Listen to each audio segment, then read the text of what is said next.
responde: mas também o Senhor cerca ele. Agora imagine que resposta dá o inimigo: mas também o Senhor cerca ele. O diabo estava dizendo: se eu tentar entrar, eu não consigo, porque o Senhor cerca toda a vida de Jó. O problema é que quem lê a história de Jó fica preso nos seus bens. E o diabo estava dizendo: eu preciso entrar para tirar o que ele tem, para ver se ele continua sendo o que ele é. Mas o diabo se esqueceu que Jó não tinha um coração nos bens. O coração de Jó está nos valores. Por quê? Porque bem passa, mas valores permanecem. Na verdade, tudo que o diabo queria não era só tirar os bens de Jó, era tirar aquilo que ele acreditava. Só que como Jó dá uma resposta para sua esposa, talvez no momento de dor ele disse, como fala uma louca, fala tu, se Deus me deu, Deus também tirou. Agora de uma coisa eu sei, jamais serei infiel a ele. Então, um dos grandes desafios do inimigo é tentar entrar, e você precisa entender que o Salmo 125, verso 3, o salmista declara assim: assim como estão os muros em volta de Jerusalém, está o Senhor em volta do seu povo. Na verdade, se você olhar para a Bíblia, nós temos motivo de sobra para agradecer a Deus. Porque tem gente que só agradece na igreja quando ganha uma bênção material.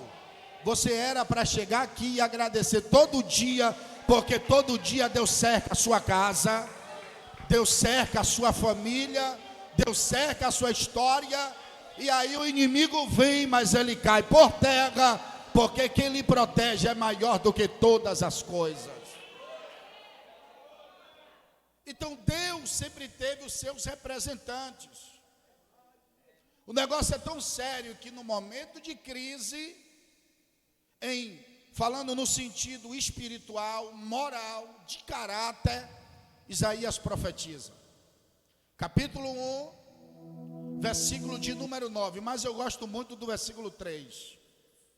Ele diz assim: um boi conhece o seu possuidor, a jumenta conhece a sua manjedoura, mas Israel não conhece a Deus. Versículo de número 9: se Deus não nos tivesse deixado pelo menos um remanescente, seríamos semelhantes à cidade de Sodoma e de Gomorra. Ainda que o mundo esteja perdido, Deus tem os seus representantes na terra. E aí eu preciso lembrar vocês que após a queda do homem, porque no Éden foram vividas duas dispensações. A primeira dispensação é chamada dispensação da inocência. O homem desfruta, se maravilha com tudo que Deus deixou para ele.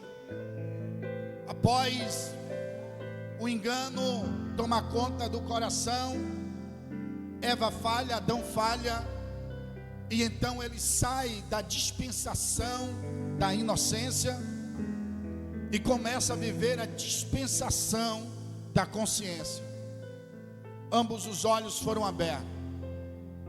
Deus então percebe que as coisas mudou. O casal que estava na dispensação da inocência e que agora está vivendo na dispensação da consciência, vai ter dois filhos, Caim e Abel. Na dispensação da consciência, eles vão mesmo assim receber a graça de Deus, porque eles vão ofertar, eles vão continuar tendo contato com Deus. De repente vocês conhecem a história. Deus recebe a oferta de Abel, mas não recebe a oferta de Caim.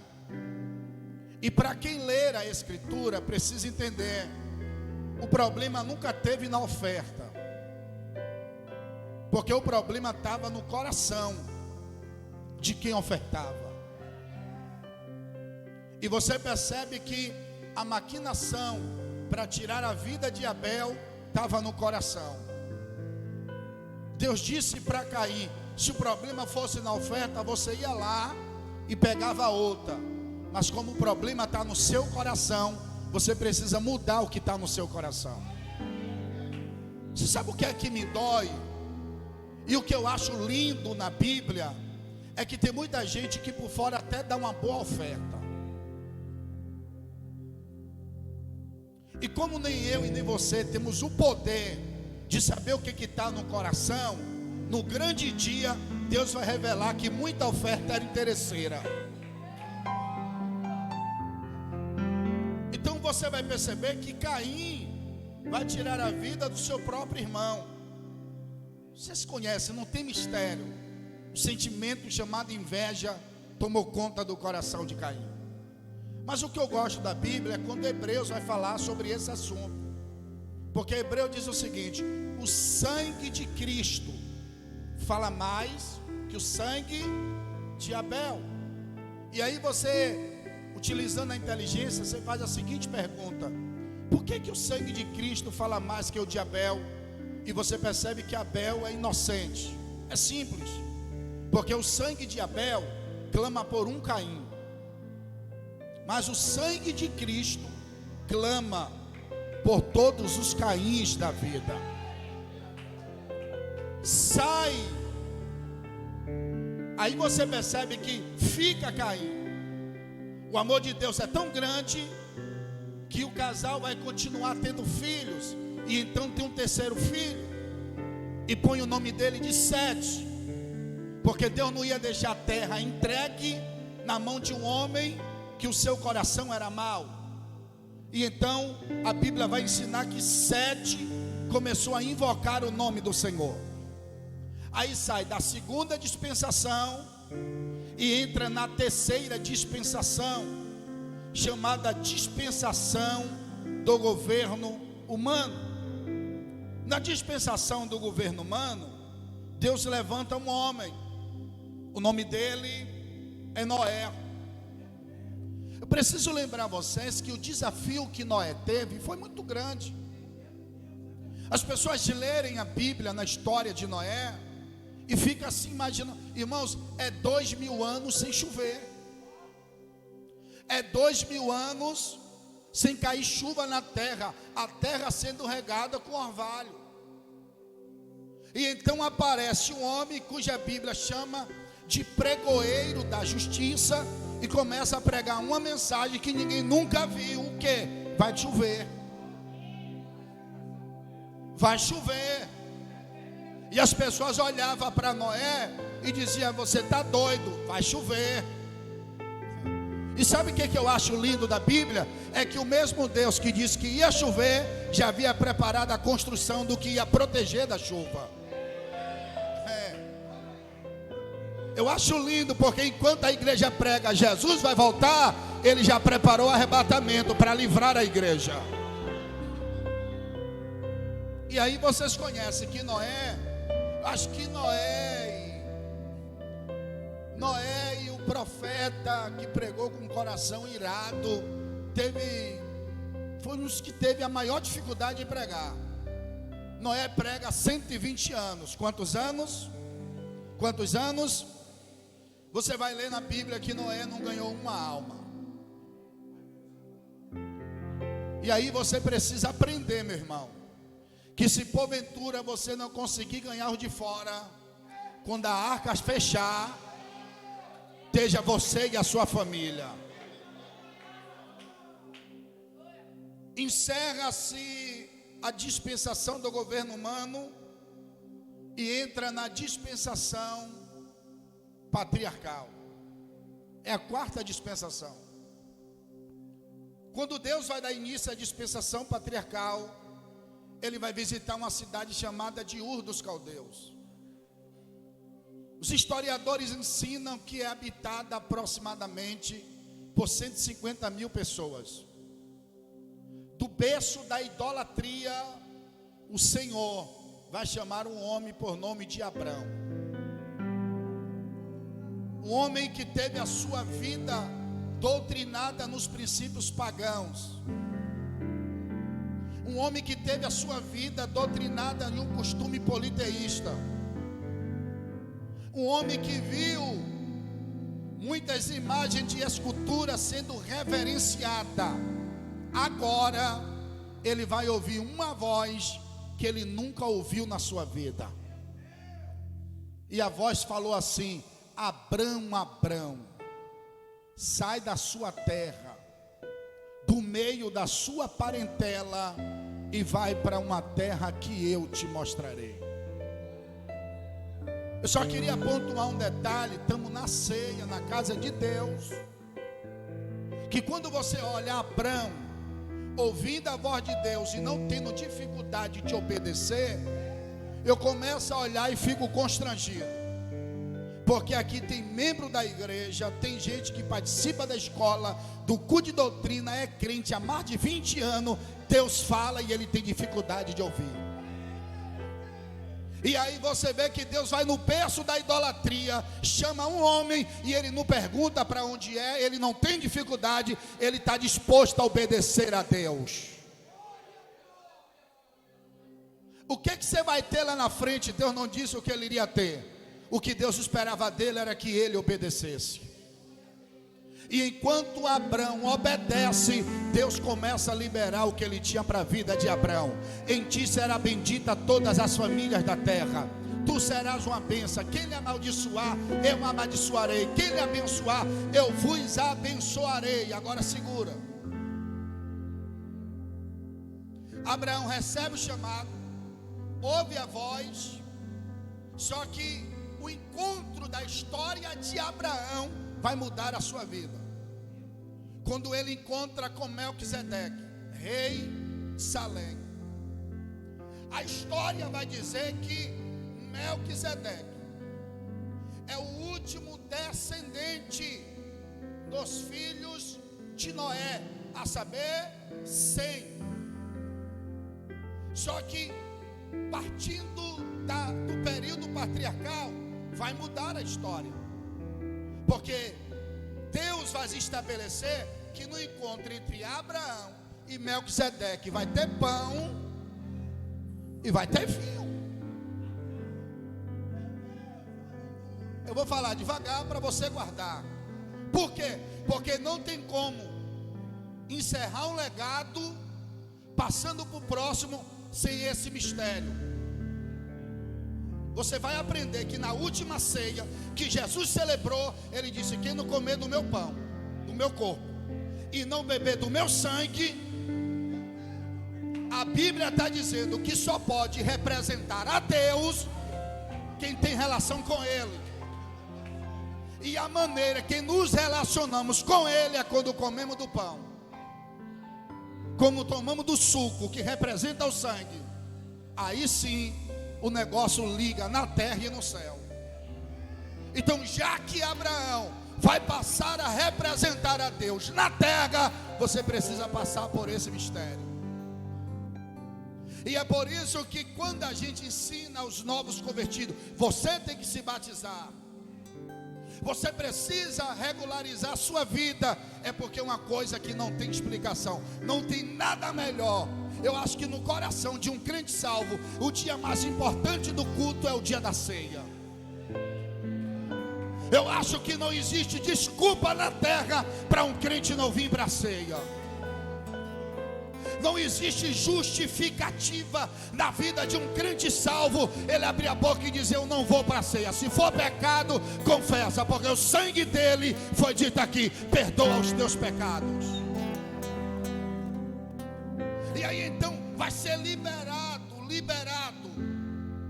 Após o mistério, é passado o mistério para Abraão, e Abraão começa a representar na terra.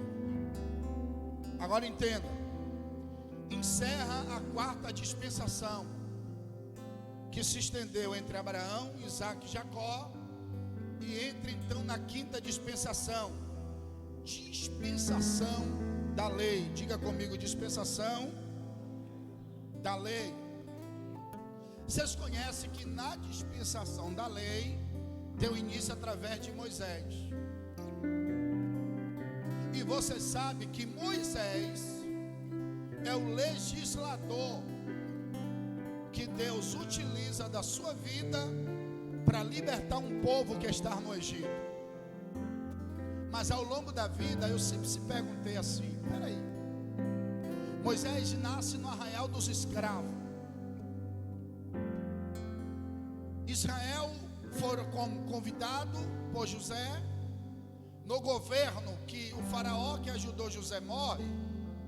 José morre. Na mudança de governo, os hebreus não é bem-vindo.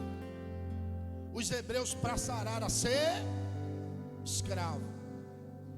Então é por isso que o crente tem que estar firmado em Cristo, porque pode ocorrer que na mudança de governo eles não enxerguem a gente como bênção.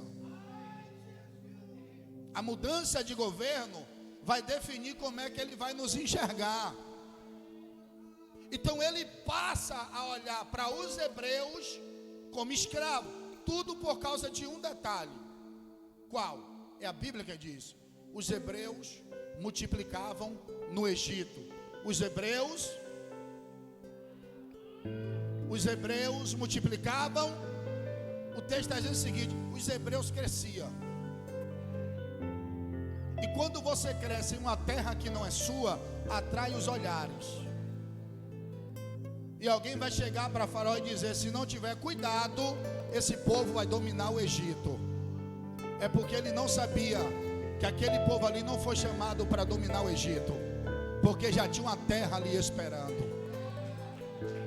Enquanto tem muita gente com medo do crescimento da igreja, não se preocupe não, continuaremos crescendo, mas nós já temos uma terra nos aguardando. E aí vem a pergunta, qual? Deus recebendo o atributo da onipotência, ele poderia libertar Israel do Egito, Moisés morando no arraial dos escravos, sim ou não? Sim ou não? E por que Deus não libertou o povo, Moisés morando no arraial dos escravos? Porque Deus trabalha com princípio. Qual? Se você ler a história, escravo não liberta escravo.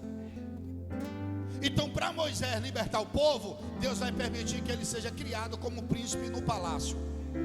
Porque se escravo não liberta escravo, príncipe liberta.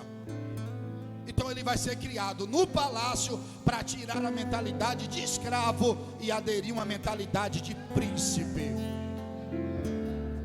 E é por essa razão, quando Isaías vai fazer referência a Cristo, lá no capítulo 9, ele diz assim: ele é maravilhoso, conselheiro, Deus forte, Pai da eternidade, e ele completa: príncipe da paz.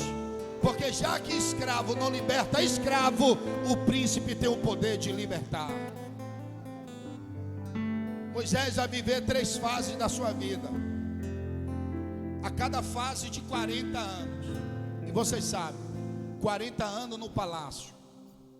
Os historiadores dizem que o período de 40 anos, Moisés achou que era alguém. Deus pega o alguém, leva para o deserto para se tornar um ninguém. E quando ele está no deserto, 40 anos sendo um ninguém, apresenta-se o eu sou dizendo para ele: Moisés, agora você vai ser alguém. Só que com um detalhe: a minha presença estará contigo. Eu concluo a dispensação da lei e entro na 6ª dispensação, que é justamente a dispensação da graça.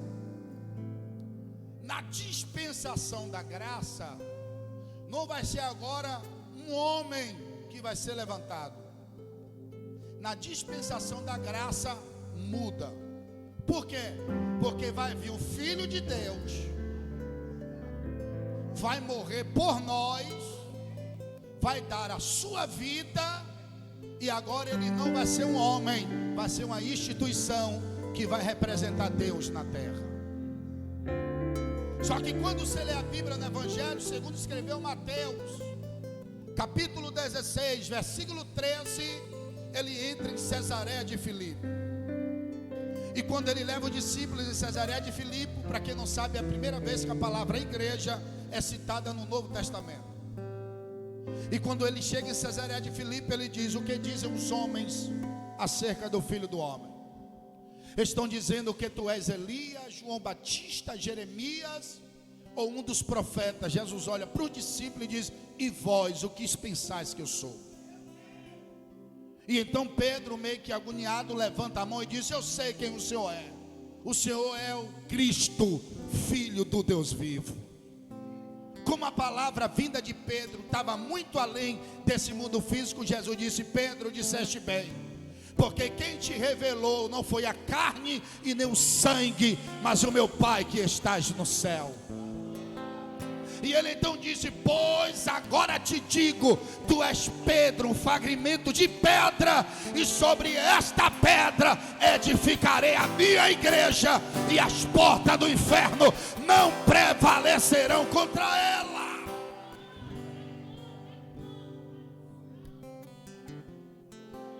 Quem vai representar Deus agora é a igreja. E aí segura, irmão, porque a igreja é representante de Deus, valorizando o que Ele estabeleceu desde o princípio: família. É as duas instituições na Bíblia que Deus criou, não existe outra, só duas. Primeiro, família. Segundo, igreja. Não dá para ser igreja se não for família. Está dando para você entender? Só que segura, vocês sabem, a igreja que Cristo instituiu não foi uma igreja qualquer. Ele instituiu uma igreja e designou autoridade a ela. Quando você ler a Bíblia, no evangelho escrito pelo Dr. Lucas, capítulo 24, versículo 49, ele diz: ficai em Jerusalém, até que do alto sejais revestido de poder e de grande glória. É porque Jesus está ensinando o mistério à igreja. Tudo que vocês precisar não vem da terra. Tudo que a igreja de Cristo precisar vem do alto. É o próprio Paulo quem diz: não busque as coisas da terra, porque a traça e o ferrugem consome, mas busque as coisas do céu.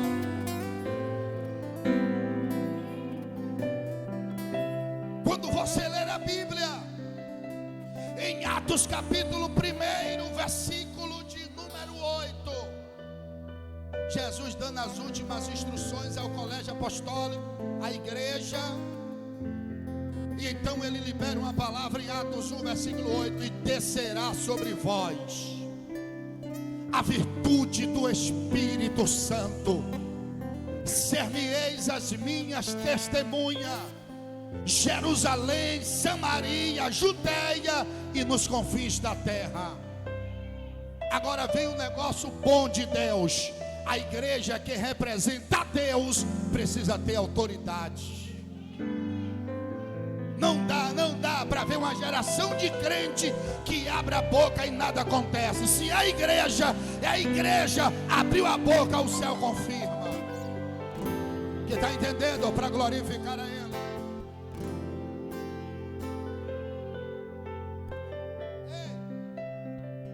Atos capítulo 1, versículo 11.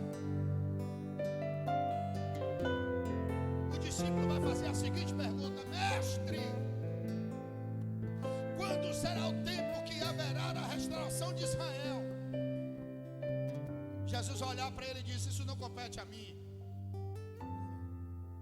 Porque quando ele fala quando haverá o tempo que haverá a restauração de Israel, eles estão pensando numa visão política. E Jesus está dizendo: não tem nada a ver com a política. A época de restaurar Israel compete ao Pai. Porque enquanto alguém está preocupado com a política, Jesus está preocupado com a salvação de vidas. Então ele diz: isso não compete a mim, compete ao Pai. Aí enquanto ele está terminando o seu discurso, vem uma nuvem e pega Jesus e começa a levar para o céu. E então aparecem dois seres angelicais, em versículo 11 de Atos dos Apóstolos, assim: varões galileus, porque estáis olhando para cima, o mesmo Jesus que dentre vós foi retirado um dia voltará na sua glória. É 500 crentes que está reunido. No meio de 500, só 120 tiveram coragem de ir para o cenáculo. Porque enquanto as coisas faz bem, é fácil abrir a boca e dizer que é crente. Na mudança de governo do ano de 2023, há quem diga que na pauta do governo tem um dos interesses em prejudicar a igreja. E o que tem de gente preocupado com muita coisa, o que vai acontecer? Vai fechar a igreja, vai falar, vai prender os pastores. Irmão, deixa eu te trazer um recado de Deus. Eu orando de madrugada, o Espírito de Deus, meu filho, ele me disse uma palavra que eu guardei no meu coração e eu vou carregar até o dia da minha morte. Eu não desejo que uma grande perseguição venha para o Brasil, mas se vier, vai ter uma coisa de bom. Qual? Vai revelar muita gente. Porque o que tem de gente com nome de pastor, mas não tem nada de pastor. O que tem de placa de igreja, mas não tem nada de igreja. Na perseguição vai revelar quem é e quem não é. Aqueles que são mercenários vai fechar as portas, mas a igreja, se fechar a porta, a gente vai para a rua, porque nosso compromisso é com Deus. Dá uma olhadinha para quem está do outro lado, diga: teu compromisso é com Deus.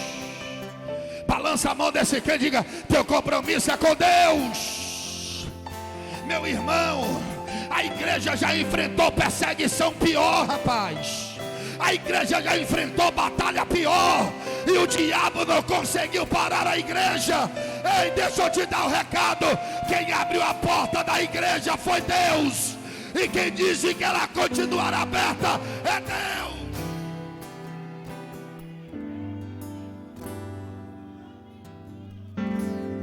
Lá vai. Não tem outra opção. Qual? Ir para o cenáculo. Fazer o quê? Orar. Agora olhe para mim. Nós temos o Espírito, sim ou não? Sim ou não? Nós temos a promessa, sim ou não? A Bíblia diz que Ele é nosso advogado, sim ou não? Agora a igreja do cenáculo não tinha o Espírito.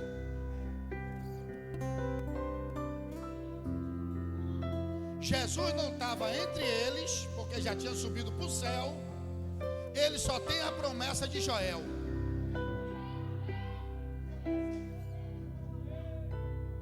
Mas quem tem a promessa e tem a palavra, eles vão orar.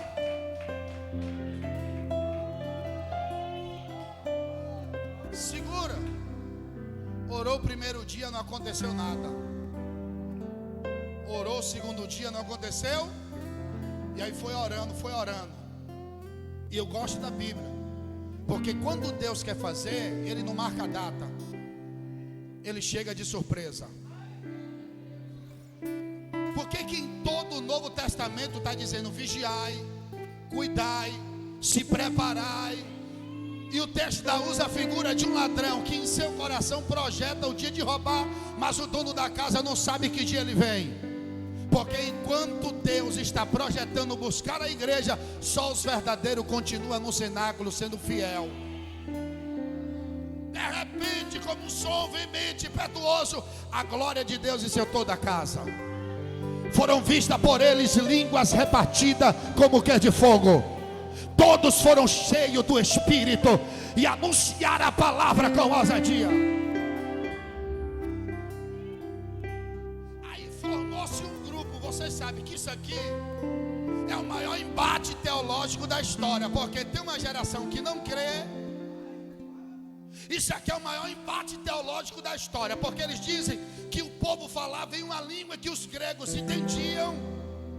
Só que quando eu olho na Bíblia, está escrito assim: e eles falaram línguas repartidas como de fogo. Na Grécia não tem língua repartida como fogo.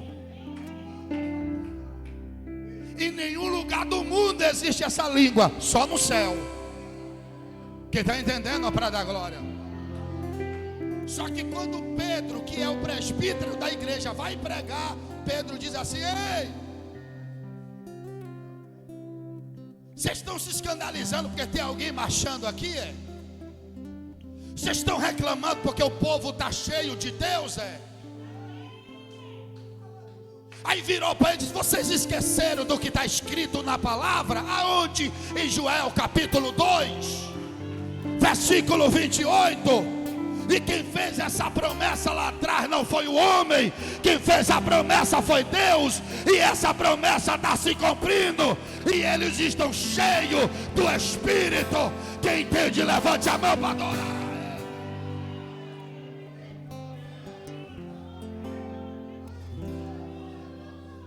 Agora segura. Pedro é conhecido na Bíblia como leigo, pescador, e numa só mensagem ganhou quase 3.000 almas. Ganhou quantas almas? Agora você vai precisar lembrar do encontro de Jesus com ele. Lucas capítulo 5. Tira o barco da terra, leva para o mar, lança a rede. Trabalhei a noite toda, não peguei nada, não quero saber, lança a rede. Quando ele lançou a rede, o texto diz: e veio muitos peixes.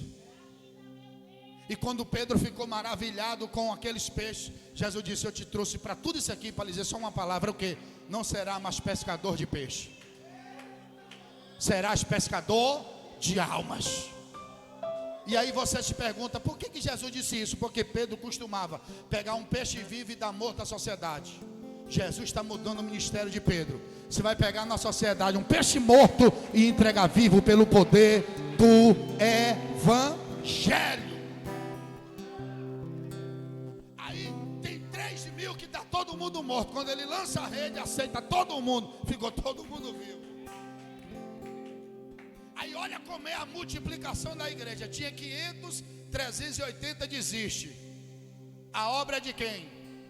De Deus. De quem é a obra? De quem é a obra? Vamos fazer uma suposição que na época é mais ou menos hoje. Começou a igreja bem e agora já saiu 380. Tem alguma coisa errada, porque o povo fala: o culto estava cheio quando começou, e agora?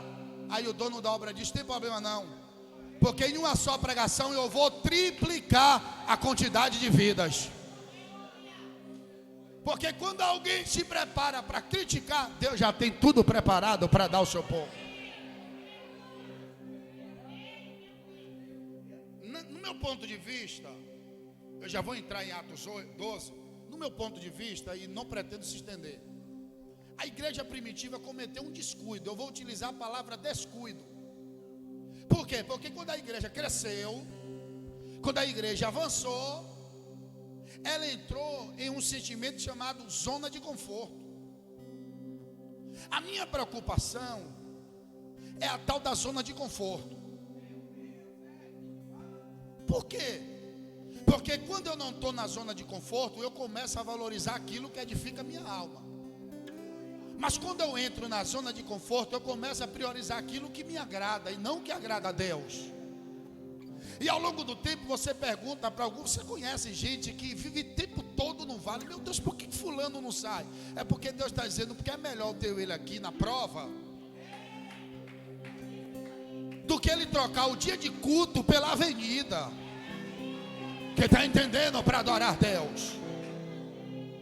Isso aqui é uma coisa simples, não precisa nem de teologia para você aprender. O crente no vale, ele ora mais.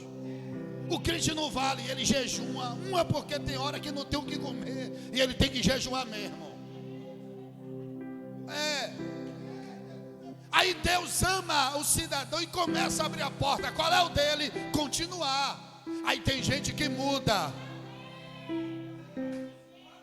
Aí vinha a pé para a igreja. Quando ganha um carro, vem uma vez e olha lá na semana.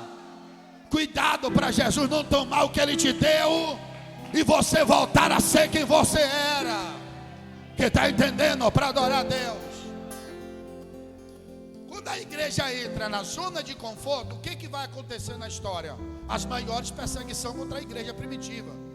E não foi levantado qualquer pessoa, não. Foi levantado homens cruéis e ímpios para destruir com a igreja.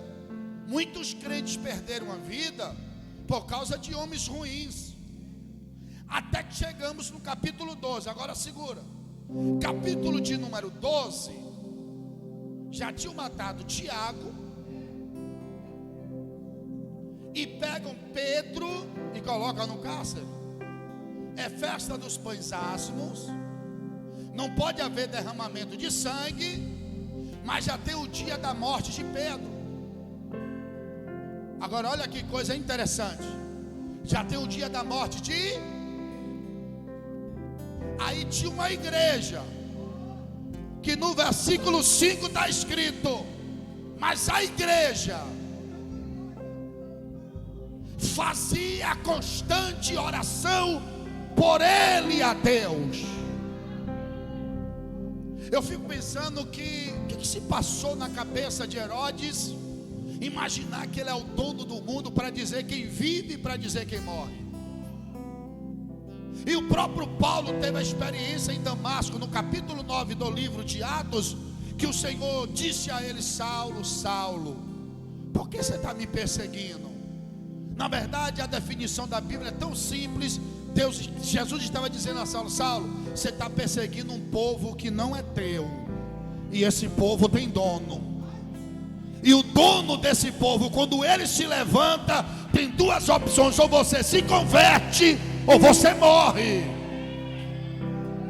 As pessoas se confundem quando ela fala mal da igreja. Pode falar, meu irmão, tem problema nenhum. Você está falando mal do dono dela, que está entendendo para adorar. Aí escute, a Bíblia vai dizer que alegrava os judeus a prisão de Pedro. Aí o texto define aqui igreja, sentido coletivo. Igreja fazia constante oração por ele a Deus. Existem algumas lições aqui simples. A primeira lição: existe causa que devemos orar por nós. Sim ou não? Agora, quando a causa for da igreja, não é minha, é da igreja. Quando a igreja diz, reuniu e disser assim: ó, você tem prioridade? Tenho. Você tem necessidade? Tenho. Mas qual é a urgência? Orar para Deus livrar Pedro. Então pega o seu interesse e deixa para depois, porque tem uma causa maior para orar. Que está entendendo? Para glorificar. Por quê? Porque senão tem uma geração egoísta que só vem para a igreja orar por ele.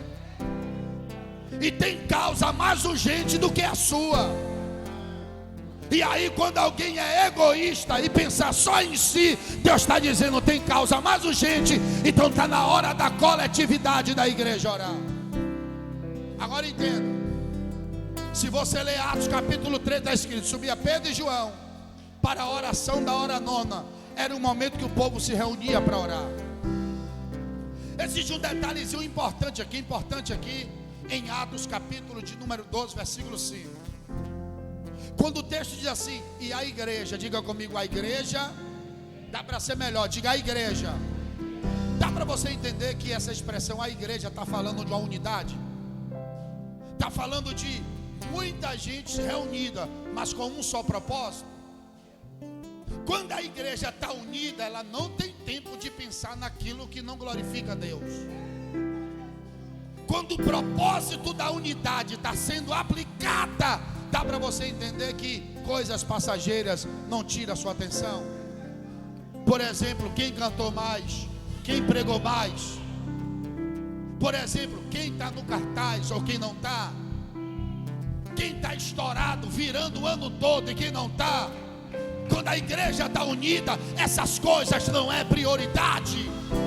Está dando para você entender? Eu me constranjo quando eu vejo um crente que é salvo, que abre a boca, fala em Deus e ele arrota as suas preocupações. Esse ano eu vou para lá, esse ano eu vou para cá. Isso aí é individualismo. O propósito da igreja, meu irmão. E você percebe que unidade de igreja. Jesus disse uma coisa interessante. Evangelho escrito de Mateus, capítulo 12, versículo 25. Reino dividido não subsistirá. Para mim a palavra mais dura sobre unidade é o que o Salmo 33 ensina. ou com bom, ou com suave, é que nós vivemos em Só que tem um detalhe mais duro ainda, é Bíblia. A gente pode pregar porque está na Bíblia. João disse: tu diz que ama a Deus, mas não tem coragem de amar aquele que tu está vendo, o teu próximo. Tu nunca amou a Deus. Evangelho é evangelho, irmão. Doa em quem doer, a Bíblia é a verdade.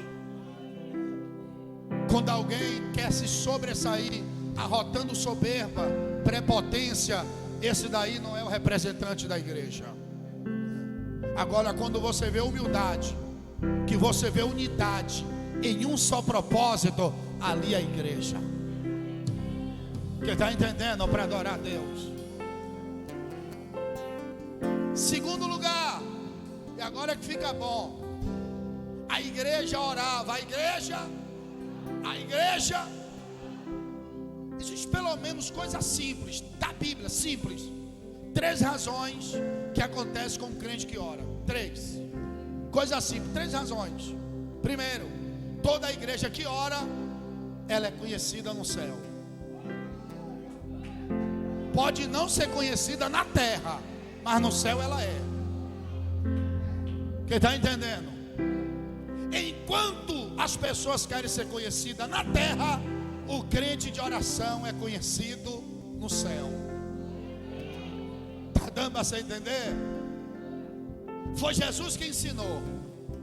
E no ensinamento de Cristo foi assim: quando quiseres orar, entra dentro do teu, fecha ore ao Pai em sé, e Ele te ouve. Olhe para mim. Quem tem vida de oração não anda com a placa na testa dizendo que ora. Quem tem vida de oração não anda rotando soberba. Quem tem vida de oração sabe que a sua intimidade é com Deus. E tem mais, irmão, é uma frase que, embora eu não sou muito a favor, mas ela é interessante. Tem muita gente que quer impressionar os homens, mas um crente de oração chama a atenção de Deus. E tem um detalhe na oração que eu vou te falar para continuar o texto, para você entender. Quando você entra para orar, você leva o que é seu. Quando você sai da oração, você sai com aquilo que Deus te deu. Esse é o mistério da oração. Você entra com o que é seu e sai de lá com aquilo que Deus te deu. Olhe para mim. Eu preciso dizer essa frase para você guardar no seu coração. Coisa boa é ser conhecido por Deus.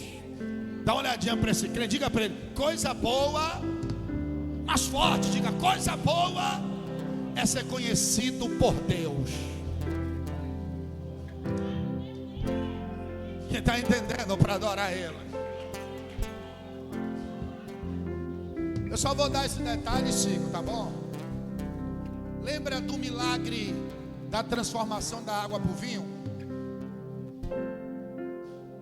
Maria é convidada para o casamento e Jesus também é convidado, certo?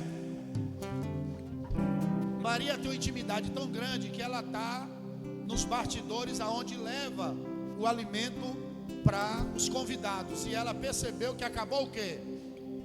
Que acabou o quê? Pronto, acabou o vinho. Aquilo ali é um mistério sério. Por quê? Porque acabou o vinho com o pé de videira dentro da festa. João 15, verso 1. Disse-lhe Jesus: eu sou a videira. Aí alguém me pergunta: mas pregador, e por que o vinho acabou? Porque Deus precisa ensinar para nós: quando a tua alegria acabar, a de Deus começa na tua história. Deixa eu ver se você entendeu, para dar glória. Por que Deus permite o vinho acabar? Para tu acabar e a de Deus começar na tua vida. E tem mais: a de Deus é eterna. Só que Maria, olhe para cá, para não perder o mistério. Maria vai chegar para Jesus e dizer: acabou o vinho. E Jesus vai dizer assim: mulher, o que tenho eu contigo? Maria olha para o serviçais, está na Bíblia, faça tudo que ele. Eu imagino o serviçal dizendo, não entendi. Maria estava dizendo, faça tudo que ele mandar, que vocês conhecem ele aqui na festa, e eu carreguei ele 9 meses na barriga, eu sei quem ele é. Enquanto muita gente só conhece Jesus no culto, tem uma geração de Maria que conhece Jesus na intimidade. Quem está entendendo para adorar?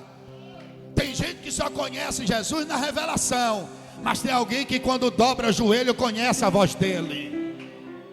Então coisa boa é ser conhecido por Deus. Segundo, primeiro, quando um crente ora, ele é conhecido no céu. Segundo, todo crente de oração é respeitado na terra.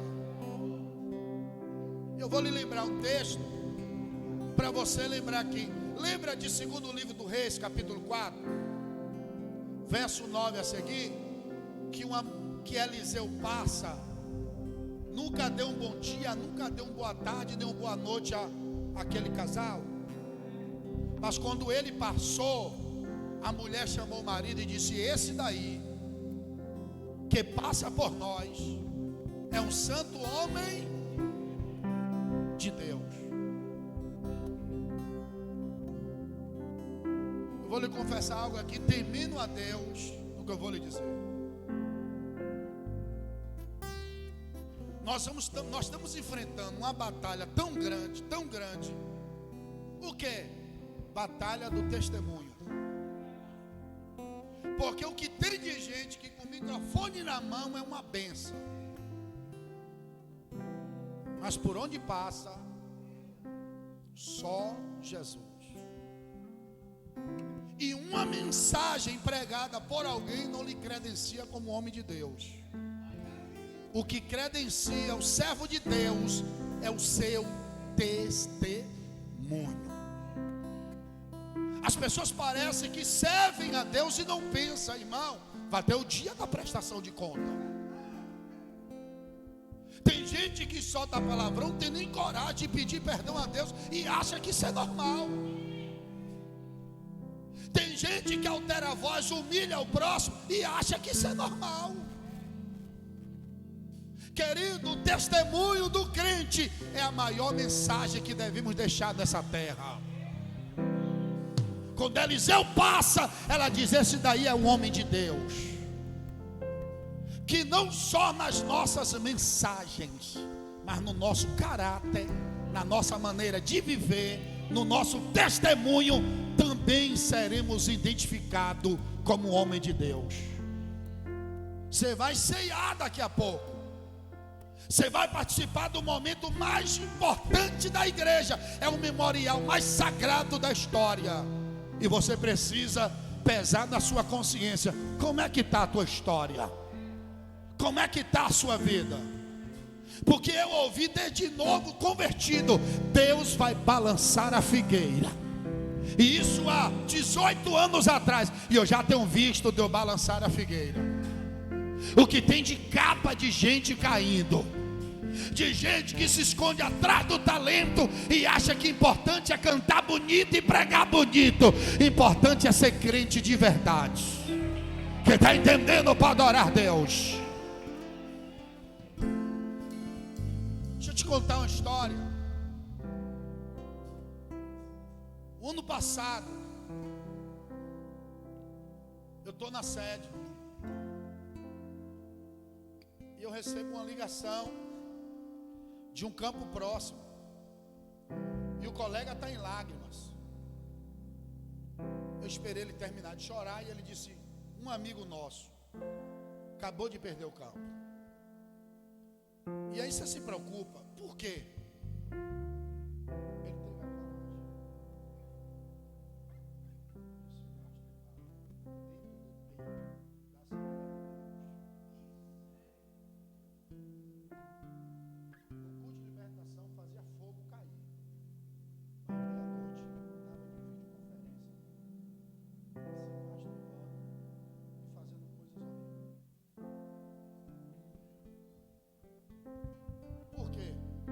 O povo se empolgava com o talento dele. talento é bom, irmão, mas quando ele vem junto do caráter. Tem coisas que a gente não pode falar para a igreja, mas eu vou te dar um conselho como servo de Deus. Como servo de Deus, o teu testemunho, o nosso, é uma mensagem que fica eternizada nos corações. Concluindo, terceiro lugar, primeiro, ele é conhecido no céu. Segundo, ele é respeitado na terra. Terceiro, como é que o inferno nos enxerga? Atos capítulo 19, para a gente concluir. Atos capítulo 19, versículo 13. O Espírito pegou um rapaz. Os filhos dos sacerdotes foram. De repente, eles disseram assim: eu te conjuro-te em nome do Jesus que Paulo prega. E o Espírito na vida do homem disse assim: conheço Jesus, bem sei quem é Paulo, e você? A pergunta é essa, irmão. As pessoas estão achando que ser crente é postar foto e dizer: de agora, culto maravilhoso. As pessoas estão achando que servir a Deus é essa moda que está tomando conta das pessoas. Meu irmão, servir a Deus é muito mais do que isso. Servir a Deus é carregar a cruz de Cristo e ser fiel à sua palavra. Eu fui pregar em uma das ilhas, lá em Valença.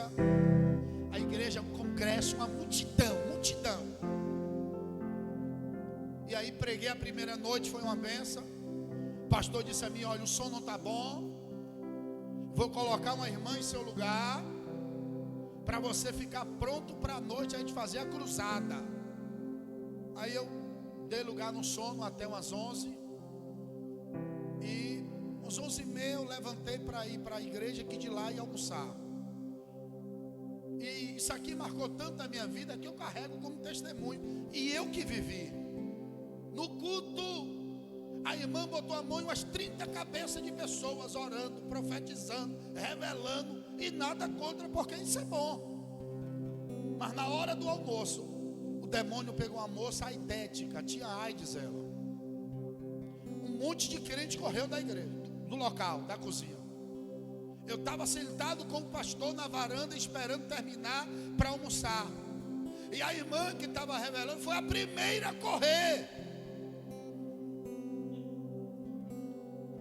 E aí as irmãs da cozinha, acho que nunca tinham visto aquilo. A moça subindo, parecendo uma cobra na parede. E aí sobrou para mim e para o pastor. E eu fiz a pergunta muito simples: cadê a irmã que na estante estava cheia?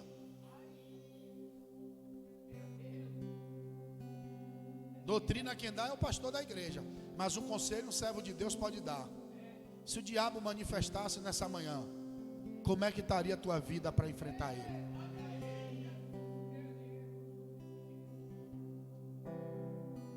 Nessa mesma igreja, congresso de jovens, eu achei aquilo um absurdo. A moça com um palmo de saia, o moço malhado com a camisa aberta até o meio, mostrando a parte torácica dele. Eu perguntei ao pastor no púlpito: isso aqui é normal? Ele disse: eu já não sei mais o que eu faço. Eu digo: eu sei. Ele disse: o quê? Eu digo: bora orar de madrugada, para Jesus pegar uns 4, para o demônio pegar umas 4 pessoas aqui. Tem coragem? Ele disse: tenho. Eu digo: pois é, oramos. No outro dia, o demônio pegou 4 pessoas. E eu estava pregando. Eu digo: a moça aí, com um palmo de saia, fica à vontade, vem aqui me ajudar a expulsar esse demônio. Nem do lugar ela saiu. O moço aí, que é malhado, bombadão, está cuidando bem, disse: mas fica à vontade, pode cuidar da sua saúde, mas vem aqui para a gente orar, para expulsar aqui. Ele: não, pastor, eu não tenho essas vidas todas não. Quando a gente ensina na igreja, cuidado. Sabe o que é que o povo diz? Pastor é quadrado. Quando o pastor zela pela alma da ovelha, o que é que eles ficam na fofoca? Pastor é radical demais. Por quê? Porque eles querem mudar, trazendo o mudanismo para a igreja. Mas é na hora que o mal se revela que você vai ver que é os crentes de oração, que você vai ver os crentes que dão testemunho. Eu tenho uma palavra para encerrar essa mensagem para o teu coração. Deus te deu autoridade. Levante a mão lá em cima. Deus te deu autoridade. Isso aqui é muito sério. Levanta as duas. Deus te deu autoridade. E não existe obra do diabo que vai arrancar a autoridade que Deus te deu. O inferno vai ter que sair do caminho da nossa casa, da nossa família, porque Deus te deu a autoridade. E a autoridade que Deus te deu vai desfazer obra do diabo. E vai ter muitas coisas de Deus na tua casa. Quem acredita, abra a boca para adorar e aplauda Ele com alegria.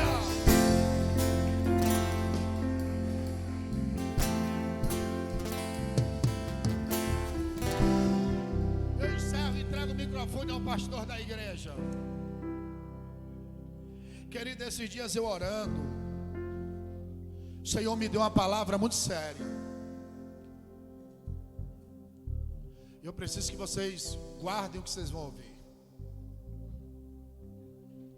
Pastor Zelito, eu estava orando e no Pará eu voltei a orar de novo, porque eu viajei para o Pará e lá na igreja a gente virou algumas noites de oração.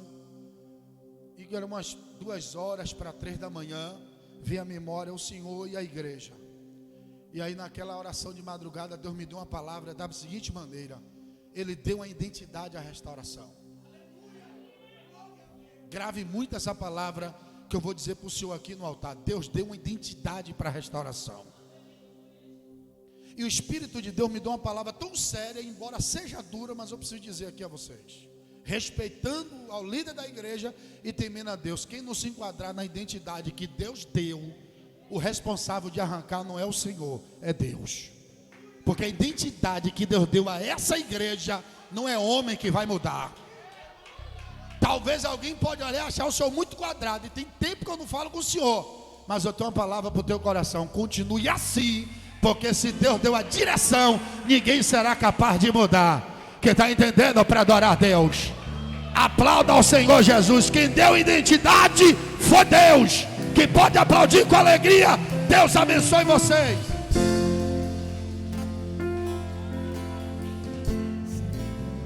Louvado seja o nome do Senhor. Deus abençoe a vida do evangelista por esta palavra. Mas há uma verdade: muitos me dizem que eu sou quadrado.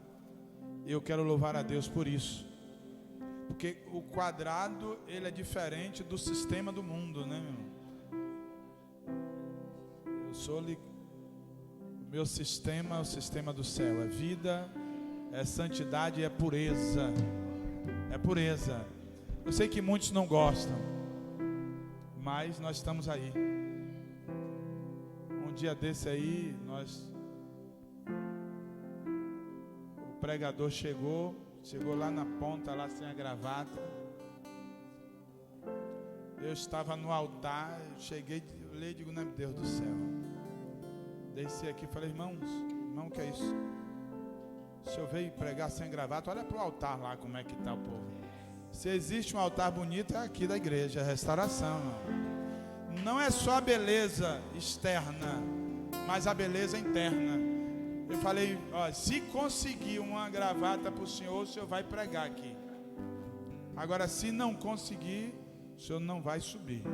Se é a primeira vez que você vai para uma igreja, Assembleia de Deus, e você chega aqui, como está na igreja Batista, a primeira igreja Batista, que tem levantado, é a direção deles. Mudou os sacerdotes, muda a lei. Louvado seja Deus, amém? Eu estou aí para fazer a vontade de Deus. Enquanto sai 380, chegou 3.000 mais ou menos. Vamos, grupo de louvor, vamos lavar a mão aqui.